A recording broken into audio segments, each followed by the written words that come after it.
Dan falsafah Mbak Retno, di Indonesia hanya ada satu matahari, Pak Prabowo. Tidak boleh ada matahari kembar. Kemudian mengenai matahari kembar, nggak ada yang namanya matahari kembar. Matahari itu hanya satu, yaitu Presiden Prabowo Subianto. Udah, jelas. Orang sudah membaca mana yang orangnya Pak Prabowo dan mana orang Pak Jokowi yang masih dalam kekuasaan. Penjelasan tadi dalam angka-angka ya, bahwa orang Pak Presiden Joko Widodo ada 17 orang. Ya. Maknanya sederhana, 50% kabinet Pak Joko Widodo ada di dalam tubuh kabinet Presiden Prabowo. Assalamualaikum warahmatullahi wabarakatuh. Apa kabar kalian semua? Semoga kalian semua dalam kondisi baik-baik aja. Belum selesai masalah ijazah palsu Presiden Jokowi yang dituduhkan oleh beberapa orang. Kini muncul isu matahari kembar yang diawali karena adanya kunjungan sejumlah perwira polisi yang merupakan peserta didik sekolah staf dan pimpinan menengah atau Serdik Sespimen Polri yang datang ke rumah Presiden Joko Widodo. Jadi kunjungan perwira polisi dari Serdik Sespimen Polri ini dilakukan pada hari Kamis tanggal 17 April 2025 lalu. Mereka berdalih kunjungan itu dilakukan untuk bersilaturahmi kepada Presiden ke-7 Republik Indonesia itu. Jadi para perwira polisi yang sedang menjalani pendidikan itu datang ke kediaman Jokowi di Surakarta untuk meminta masukan mengenai sejumlah hal. Di antara mereka terdapat ajudan Jokowi yaitu Komisaris Syarif Muhammad Fitriansah yang juga sedang menempuh pendidikan di Sespimen Polri ke-65 tersebut. Namun kunjungan sejumlah perwira menengah ke kediaman Joko Widodo ini justru menimbulkan kegaduhan di publik. Apalagi situasi belakangan muncul kegaduhan yang diakibatkan dari kunjungan dari sejumlah menteri ke rumah Jokowi beberapa waktu lalu. Jadi sebelum ada kunjungan sejumlah perwira menengah polisi itu, sejumlah menteri kabinet merah putih yang dipimpin oleh Prabowo juga berkunjung ke kediaman Jokowi. Kunjungan itu dilakukan pada saat Presiden Subianto pergi ke 5 negara di Timur Tengah beberapa waktu lalu. Jadi ketika Prabowo sedang berada di luar negeri, menteri-menteri Prabowo mengunjungi Jokowi. Tapi pada waktu itu momennya emang sedang momen Idul Fitri, jadi oke lah ya. Karena banyak menteri-menteri Prabowo yang merupakan anak buah Jokowi juga di kala Jokowi menjadi presiden. Seperti Sri Mulyani, Budi Aristiadi, dan banyak lagi.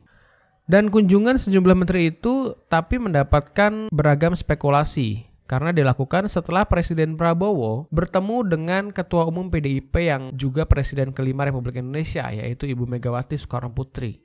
Para menteri yang mengunjungi Jokowi antara lain adalah Menteri Kelautan dan Perikanan, Sakti Wahyu Trenggono, Menteri Kesehatan, Budi Gunadi Sadikin, ada Menteri Koordinator Bidang Pangan, Zulkifli Hasan yang merupakan Ketua Partai Amanah Nasional, ada juga Menteri Energi dan Sumber Daya Mineral, Bahlil Lahadalia, dan beberapa menteri lainnya.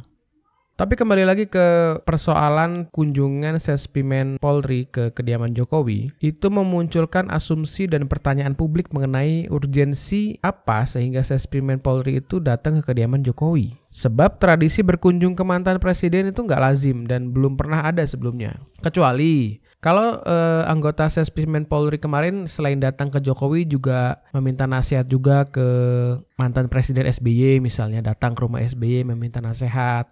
Kemudian datang juga ke mantan Presiden Megawati Soekarno Putri meminta nasihat. Nah itu mungkin tidak akan ada masalah. Tapi karena yang didatangi hanyalah mantan Presiden Jokowi, ini menimbulkan banyak pertanyaan. Hal ini juga bisa memunculkan asumsi bahwa Jokowi masih ingin tetap berpengaruh pada Polri. Sebab sebagai politisi, Jokowi tentu punya banyak kepentingan pada institusi Polri. Dan karakter seperti itu adalah normal dan natural bagi politisi. Apalagi Jokowi saat ini bukanlah seorang ketua partai, sehingga beliau tetap harus berpolitik dengan cara lain, yaitu salah satunya dengan menunjukkan ke publik bahwa beliau masih cukup berpengaruh di institusi Polri. Politikus Partai Nasdem Ahmad Syahrini juga sempat menilai bahwa pertemuan antara Jokowi dan peserta didik Sespimen Polri ini seharusnya nggak perlu diunggah ke media sosial. Menurut dia, tindakan tersebut dapat menimbulkan berbagai anggapan, termasuk kemungkinan bahwa Jokowi mengalami post-power syndrome. Sisi positif adalah Pak Presiden pengen ngajarin anak-anaknya lah, ngasih tahu yang baik-baik. Tapi kalau tertutup, wah itu keren banget. Tapi kalau ruang terbuka, menurut kita, ya aduh, nanti orang anggapannya, wah ini gimana sih ini, kayak gitu. Tapi kalau memang kalau tertutup aja, misalnya ngasih tahu kalian ini harus begini, seneng gitu. Tapi kalau terbuka, nanti kan anggapannya nanti, oh ini kok Pak Presiden, mantan Presiden kok masih manggil-manggil orang gitu. Hal ini juga memicu perdebatan antara pihak yang mempermasalahkan kedatangan Menteri-Menteri Prabowo dan Sespri Polri ke rumah Jokowi, dan pihak yang menganggap hal ini itu hal biasa atau hal yang lumrah dilakukan. Tapi apakah benar ini adalah hal yang lumrah, mengingat 50% yang ada di kabinet Prabowo ini adalah orang-orang Jokowi di masa lalu, ketika Jokowi menjadi presiden, seperti yang dikatakan oleh pengamat politik satu ini. Orang sudah membaca mana yang orangnya Pak Prabowo dan mana orang Pak Jokowi yang masih dalam kekuasaan. Penjelasan tadi dalam angka-angka bahwa orang Pak Presiden Joko Widodo ada 17 orang. Ya. Maknanya sederhana, 50% kabinet Pak Joko Widodo ada di dalam tubuh kabinet Presiden Prabowo. Kalau ditanya apakah Pak Jokowi masih memegang kendali dalam hal-hal tertentu, siapa yang bisa membantah angka-angka ini? Ya. Nah, kalau memang Pak Jokowi tidak menginginkan gambaran soal dominasi dia di dalam kabinet, mestinya dia sudah memikirkan, saya menghormati Pak Prabowo, tolong Anda untuk sementara waktu tidak datang. Agar kemudian tempat istimewa dalam pandangan publik ada di Pak Prabowo. Spotlightnya ke Pak Prabowo. Jadi di titik tertentu ini bukan soal sekedar pelanggaran hukum dalam ruang politik, mungkin tidak melanggar hukum, tetapi bisa saja melanggar adab dalam berpolitik. Bukankah kemudian kita bisa melihat bahwa sekarang orang bertanya-tanya, kenapa kemudian Pak Prabowo diam saja? Apakah ada sifat yang powerless yang ingin ditunjukkan Pak Prabowo, sementara beliau terlihat berapi-api? Tapi di ruang tertentu, Pak Jokowi tampil dengan santun, seolah-olah dia bukan orang punya ambisi. Nah, tadi disinggung soal the man of contradiction.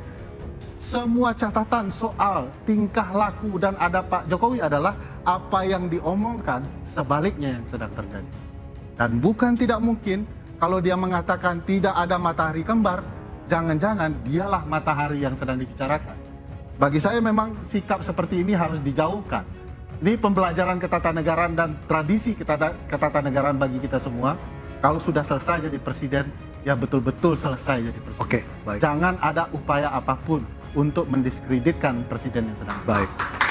Bang Freddy, dari sisi pandang Anda seperti apa? Ya, jadi saya melihat narasi-narasi seperti yang disampaikan Uda Ferry ini, ya memang beliau kita tahu lah narasinya selalu negatif kepada khususnya kepada Pak Jokowi. Jadi sah-sah saja persepsi yang dibangun seperti itu, tapi bukan berarti kalau berbeda itu kan salah. Oke, Pak Jokowi memang gayanya tidak sama dengan presiden-presiden sebelumnya.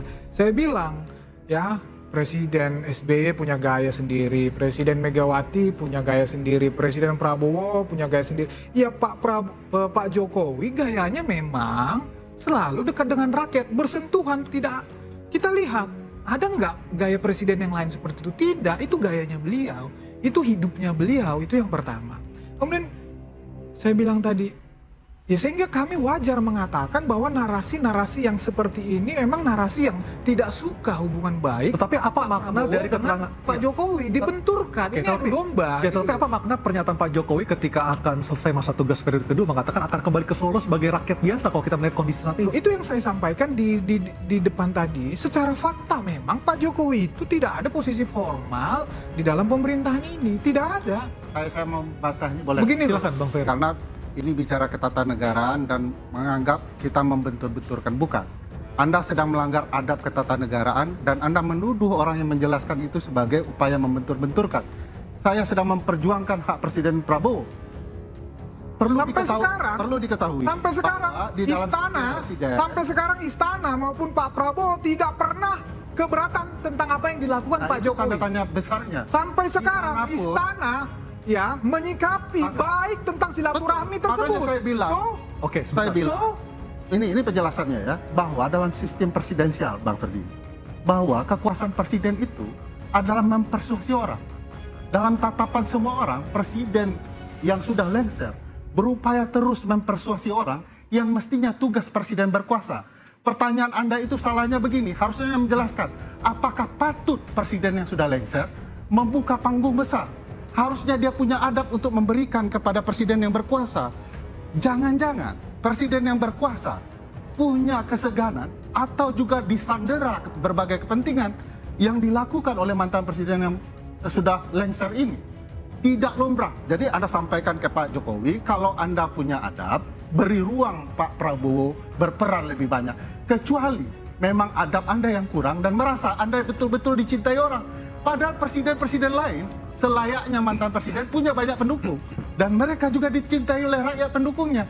Cuman satu orang yang paling GR. Makanya saya bilang, dalam sepanjang sejarah kita, mantan presiden yang 5 bulan ini selalu tampil di TV tidak berhenti-berhenti, seolah-olah mencari perhatian hanya Presiden Jokowi.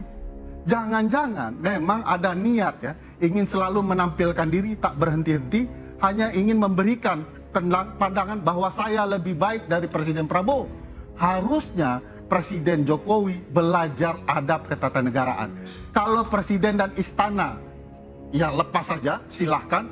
Harusnya Presiden Jokowi yang sadar diri dan tahu malu. Gitu. Begini, kasih dong parameternya. Jangan pakai istilah jangan. Itu yang saya bilang tadi. Saya kasih tahu kepada Anda. Itu yang saya bilang tadi bahwa itu narasi adu domba. Begini loh, saya sepakat dengan Mas Andi tadi. Begini, parameternya harus apa yang terganggu di pemerintahan Prabowo Subianto dengan yang dilakukan oleh Pak. Apa yang terganggu di situ? Program-program kerakyatan apa yang terganggu oleh Pak Jokowi? Pak Jokowi selama ini support dan antara support. Ini ya, masih bicara ya. Hari ini juga, per hari ini juga Istana mengutus Pak Jokowi ke Vatikan. Udahlah narasi-narasi adu domba. Jadi pasal 17 mengatakan menteri adalah bawahan presiden. Presiden mana? Presiden yang berkuasa. Hari ini timbul gambaran masih bos saya. Apakah ini mengganggu dalam adab administrasi? Yes. Bagaimanapun tidak boleh ada bos tunggal. Pernyataan seperti ini mengganggu. Saya bilang program mana? Program mana yang terganggu? Program kerakyatan Prabowo mana yang terganggu? Bukan program mana yang terganggu. Makanya parameternya harus jelas. Prabowo mana yang berhasil yang Anda tanyakan? Yang Anda sampaikan tidak itu ada hanya di pikiran orang-orang yang tidak suka kepada Pak Jokowi dan Pak Prabowo bersama. Selain itu, analis politik Universitas Negeri Jakarta, Ubaidillah Badrun, itu mengatakan bahwa aneh karena Jokowi ini sudah lengser tidak menjadi presiden tapi masih sering belusukan. Jadi Ubaidillah Badrun ini mengatakan tindakan Jokowi ini penuh dengan rekayasa dan tidak natural. Kalau ditanyakan apa parameter dan sumber dari adab adalah etika dan moral. Etika dan moral itu adalah hal-hal yang tentang baik dan buruk. Tentang hal yang sifatnya normatif yang luhur. Dari situ kemudian kita bertanya, apakah baik seorang mantan presiden masih menerima pimpinan Polri misalnya? Apakah baik seorang mantan presiden masih menerima para menteri yang sedang berkuasa lalu menyebut dirinya sebagai bos? Apakah baik misalnya banyak pesan-pesan yang menunjukkan bahwa dia masih intervensi? Bahkan sering upaya-upaya itu dilakukan di beberapa tempat. Dan apakah baik misalnya dia masih seolah jadi presiden berkunjung ke pasar gitu, atau kemudian ketemu dengan orang-orang? Sebetulnya tidak banyak sih orang mencintai, saya lihat. Banyak penuh dengan rekayasa itu ya. Jadi banyak pencitraan-pencitraan yang dilakukan yang tidak natural. Artinya semua ini by design? Iya. Karena itu menurut saya ini perlu diingatkan. Jadi saya kira kita mesti terbuka kepada publik bahwa mantan presiden itu memerlukan sikap etik untuk menjadi contoh bagaimana mantan presiden selayaknya berperilaku. Ya mungkin kita sepakat bahwa mantan presiden itu harus memposisikan diri sebagai negarawan. Negarawan itu sumber etik dari perilaku presiden sesudahnya. Sehingga dia bisa menjadi panduan. Tapi kalau kemudian perilakunya sudah mengabaikan hal-hal etik, sifatnya adab, menurut saya ini bencana juga sebetulnya bagi generasi sesudahnya untuk melangkah tuh jadi seperti Prabowo sebenarnya tidak merdeka untuk menentukan langkah-langkah. Misalnya Prabowo pernah mengatakan untuk menunda anggaran IKN begitu ya. Tiba-tiba kemarin muncul hampir lebih dari 10 triliun. Sudah dibuka lagi pintu untuk anggaran IKN. Itu kan kenapa? Jadi ketika Prabowo bersilaturahmi dengan Megawati, Jokowi seperti melakukan konsolidasi. Jadi ini ada apa? Jadi perilaku-perilaku itu yang menimbulkan interpretasi. Kalau tidak mau diinterpretasi negatif, ya jangan lakukan itu. Kan sesederhana itu. Saya punya poin tambahan, angka-angka. dari 5 bulan berkuasa, pertemuan Presiden Joko Widodo dan Pak Prabowo itu kebanyakan. Lebih dari 5 kali pertemuan, bayangkan. Kalau kita lihat catatan dengan mantan presiden yang lain, berapa kali pertemuan? Mungkin cuma lebaran doang ketemu. Ya, dan di titik ini kita bisa melihat bahwa ada upaya membangun intervensi yang tidak bagus. Padahal tugas mantan presiden yang mendukung presiden adalah memastikan dia punya ruang besar. Jangan tiap hari mau bertemu presiden. Masa ada mantan presiden mau bertemu tiap bulan sekali? Ini yang dilakukan oleh Presiden Joko Widodo yang menurut saya tidak sehat. Maka kelakuannya diadab. Kalau mau tarik ke konstitusi, sudah dilanggar pasal 17, dilanggar pasal 30, di mana bos dari institusi-institusi ini hanya satu, yaitu Pak Prabowo, tidak lain. Berbeda dengan pendapat sebelumnya, Wasekjen Partai Gerindra, Andi Rahman Wijaya itu mengatakan bahwa tidak masalah dan tidak benar ada matahari kembar di pemerintahan Prabowo karena tidak ada intervensi kepentingan, jadi Prabowo nggak terganggu. Menurut beliau, Prabowo beda dengan Jokowi. Prabowo cenderung tidak suka tampil agar terus jadi sorotan media. Contohnya saat pertama kali launching program makan bergizi gratis, itu beliau justru mempersilahkan Wakil Presiden Gibran yang merupakan putra Jokowi untuk turun ke sekolah-sekolah. Selain itu juga saat Kejaksaan Agung yang kini sedang gencar menangkap koruptor dan membongkar kasus-kasus besar seperti kasus Pertamina dan lain-lain, itu Prabowo nggak tampil di publik secara sering. Tapi beliau bergerak di belakang layar dengan mengumpulkan jaksa senior dan jaksa muda untuk menerima instruksi dari presiden. Ini kan karakternya memang berbeda ya Mas. Jadi mantan-mantan presiden ini kan Bu Mega ini setelah selesai lebih banyak ke kebun anggrek gitu, Pak SBY ya melukis, Bikin lagu, main gitar. Pak Jokowi ini sukanya mungkin ya bertemu masyarakat. Ketemu Pak Prabowo juga suka.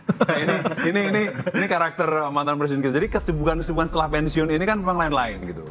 Jadi Pak Jokowi kan suka itu tadi ya bertemu masyarakat ya. Memang itu tadi Bang Freddy udah sampaikan. Kalau Pak Prabowo terganggu atau enggak ya? Sebenarnya soal terganggu atau enggak ini kan terkait dengan program pemerintah yang beliau pimpin ya. Selama ini saya tidak melihat Pak Prabowo terganggu, itu saja. Jadi meskipun beberapa hal sedikit ada mungkin ya usulan-usulan ya, misalnya kayak IKN. Ini kan belum jadi juga, tadi mobilnya ditunda. Jadi prioritas beliau adalah karena anggaran ini diprioritaskan untuk pembangunan manusia, nah, beliau lebih tekankan untuk itu, misalnya itu. Nah sisi yang lain adalah Pak Prabowo ini nggak suka bicara di media, Mas. Jadi artinya begini, beliau sendiri sampaikan kinerja berbasis bukti, jadi evidence based performance ya. Beliau sudah sampaikan di istana. Jadi misalnya nih kayak MBG, peluncuran pertama kali perdana, beliau nggak turun di sekolah, malah Pak Gibran yang Pak Wapres yang ke sekolah. Maka itu bisa diartikan memberikan panggung ya kepada yang ya, nanti mungkin contohnya jadi misalnya kejaksaan sekarang udah mulai kinerjanya mulai bagus, mulai sikat-sikat kejahatan ya, kolega di penegak hukum, hakim pun disikat sama kejaksaan. Beliau nggak perlu tampil gitu, meskipun di awal-awal sudah dikumpulkan. Tidak hanya jaksa agung saja, jaksa muda pun di ini tuh. Jadi mereka pimpin sendiri ya, tapi kan nggak perlu. Kerja pribadi Pak Prabowo atau memang usulan dari Pak Jokowi? Ya kerja Pak Prabowo sebagai presiden. Udah, berarti tidak perlu lagi Pak Jokowi. Jadi itu yang saya mau katakan. Artinya Pak Prabowo ini adalah tetap beliau memimpin pemerintahan dengan mandiri, tidak ada intervensi dari pihak lain, tidak ada intervensi dari pihak lain gitu. Itu dipastikan benar ya? Saya pastikan demikian. Tapi karena Pak Prabowo ini tapi sering bertemu. Ya sering bertemu kan mungkin itu tadi ya, karena mohon bertemu masa ditolak Sudah sebagai mantan presiden. Kalau saya tanya apakah kalaupun Bu Mega minta ketemu pun pasti akan diterima. Pak SBY mau bertemu pun akan diterima. Nahkoda diikut campuri oleh mantan nahkoda. Nggak ada intervensi. Nggak dicampur tangan. Gitu ya. Nggak sampai sekarang pun nggak ada bukti bahwa presiden sekarang sedang memimpin ini diintervensi oleh pihak lain. Itu saya pastikan nggak ada, Mas. Ya, contoh banyak sekali. Misalnya konsultan politik udah tobat itu. Dari dulu menasihat ini nggak bisa. Jadi karena dia ini otentik. Dulu waktu kampanye 2014, maaf nih Pak Jokowi suruh pakai Innova, Pak JK Pak Innova. Beliau disarankan Pak suruh pakai Innova. Wah, nggak. Saya udah terbiasa pakai Lexus. Ya. Ngapain harus mengubah kayak gitu? Ya, karena Pak itu Jokowi namanya berpura-pura. Sebenarnya soal matahari kembar ini sebelumnya sempat dibicarakan oleh mantan Presiden SBY dalam sebuah wawancara. beliau mengisyaratkan agar tidak ada yang mengganggu pemerintahan Prabowo. Jadi gimana menurut kalian setelah mendengarkan beberapa pendapat dari beberapa tokoh tadi? Apakah menurut kalian mantan Presiden Jokowi sedang menunjukkan powernya untuk melindungi wakil Presiden Gibran yang merupakan anaknya yang kini banyak dituntut untuk mundur oleh beberapa tokoh atau purnawirawan dari TNI? Atau sebenarnya ini hanyalah persepsi publik saja dan isu matahari kembar itu tidak ada? Tulis pendapat kalian di kolom komentar. Hormati beliau, belum menghormati saya, jadi indahlah. Dan falsafah Mbak Retno, di Indonesia hanya ada satu matahari, Pak Prabowo. Tidak boleh ada matahari kembar.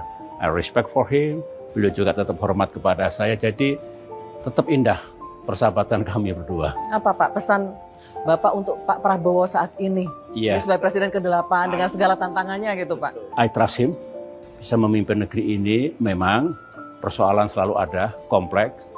Ekonomi sekarang seperti ini, fiskal kita dan sebagainya. Pak Prabowo juga tahu, maka I'm hoping beliau bisa menetapkan kebijakan yang tepat, keputusan yang juga tepat, sehingga apapun masalah yang dihadapi oleh bangsa ini, pemerintahan Pak Prabowo bisa mengatasinya.